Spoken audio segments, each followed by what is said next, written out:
us, because we want to do this.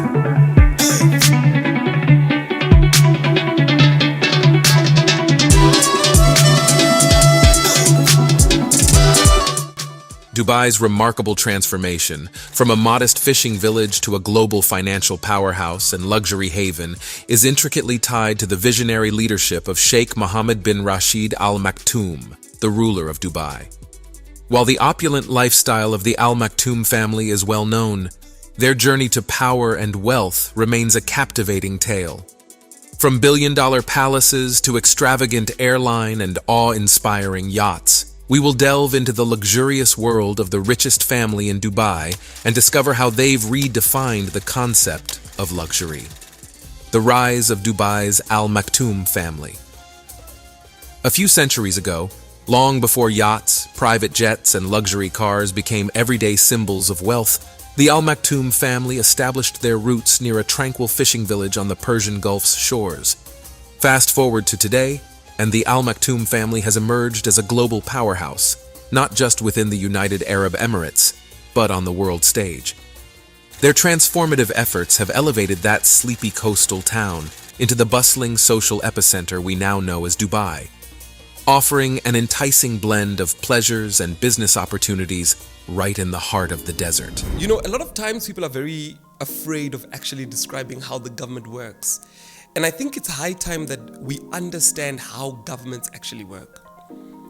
You actually need a brilliant salesman as the person leading you in government.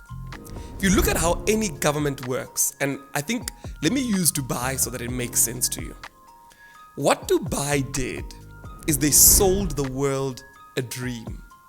And everybody, I'm almost tempted to say we all bought into it, but let me say a lot of people bought into it. If you look at Dubai, the weather in Dubai does not make sense. It's unbearable. It's terrible. It's not weather that anybody would want to live in. If you look at the soil, it's desert. That soil is not conducive for building or construction. If you look at the people, they're all Muslim. They wear the robes, they're conservatives, they don't drink alcohol, they don't like partying. But if you look at what they sold to the world, you realize that what you really need for government to be effective is somebody to sell your country properly. Dubai has evolved into the globally renowned superpower it is today. Sheikh Mohammed has been instrumental in spearheading investments in international events, infrastructure, educational institutions, and charitable causes, thereby attracting a surge of professionals and immigrants to Dubai. If you look at Dubai at the moment, there's no hotel chain in the world that is not building or has built a hotel in Dubai, even though the soil is not conducive to actually build on. If you look at alcohol brands, every alcohol brand is selling in Dubai. Although the people of Dubai, the Muslims, even the Sheikh, they don't drink alcohol.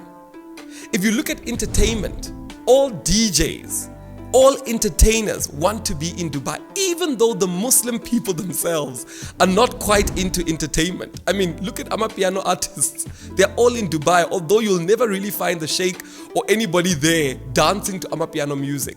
But because when they pitched it to the world, they pitched what the world needed to understand and buy into. They had a sales team that went around the world finding out, why do people go to New York City? What makes New York City New York City? What are people around the world interested in? What are they willing to spend their money on? And that team went and pitched to everybody in the world. And everything that they said, they came back and they implemented. Now you look at South Africa. You look at the people that we actually put in government.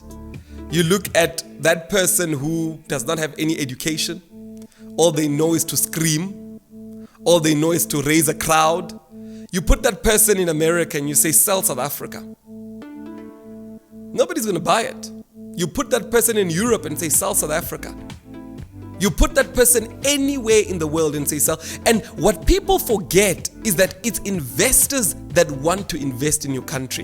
When an investor wants to invest in your country, he already has advisory teams that have given him the best information there is about whatever topic you're talking about.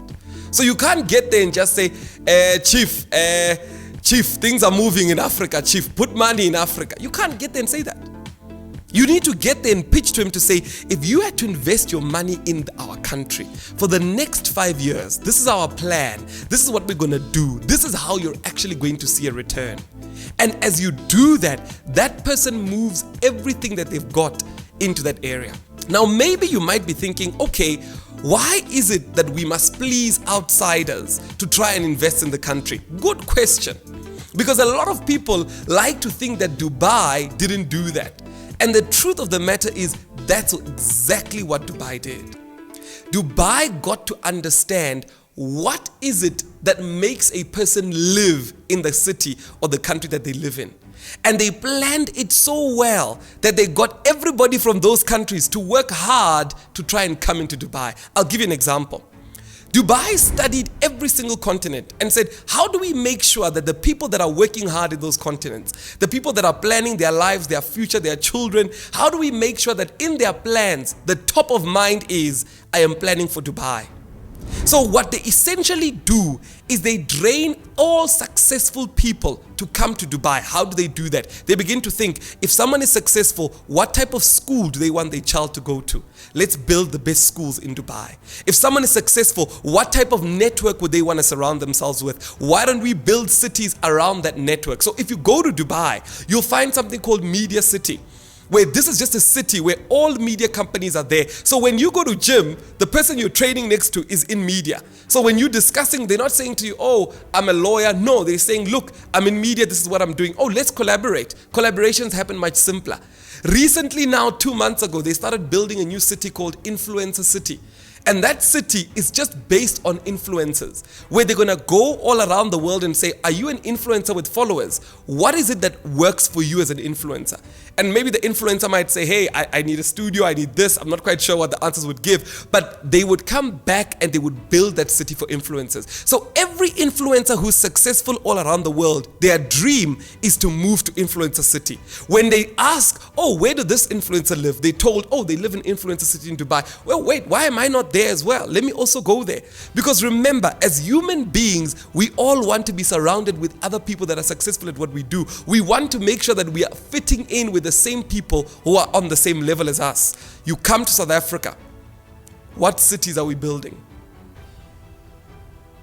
And I'm asking this respectfully to say, even the viewers can even let us know in the comment section, what cities are we building? What's the plan to ensure that we're getting the right people here? So it's something we all need to realize, that the politicians we put into power, these are people that if we had to put them in front of investors, are you sure that they'll be able to get you the jobs that you need? You look at America. America is known as the land of the free and the brave.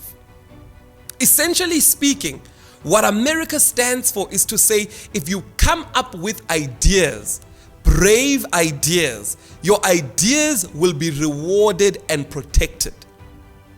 If you go to Congress in America and you look at the issues that Congress deals with, Congress will be calling in Facebook. Congress will be calling in all these companies to ensure that protection rights, infringement rights, AI rights are protected. That the government is supporting that any American person that comes up with a product in America, they don't ever have to fear anybody stealing their product, because they know in America we will be protected. They even have case law that they'll tell you to say, in America, this is how things will work. So when the American people are voting, they are voting for people that are going to fight for them on the global stage to ensure that American products will be protected. And that's why if any other company tries to fight Facebook or compete with Facebook, America will stifle them. Is it not a secret that TikTok is struggling in America? I mean, why do you think TikTok is struggling in America? Why do you think TikTok will never be as big as Facebook? It's because America, when they vote, they are voting for them to protect those jobs and those people. And we need to do the same thing here in Africa. We need to start voting for people that we give a mandate to that will be able to do things for us. Yes, the singing and the everything else and the charisma, okay. But what is this person's vision? What are they going to do for me and you when this person is in power? You look at a country like China. In China, they literally started to disseminate information to the lowest level, where everybody in China understands what should be happening in that country.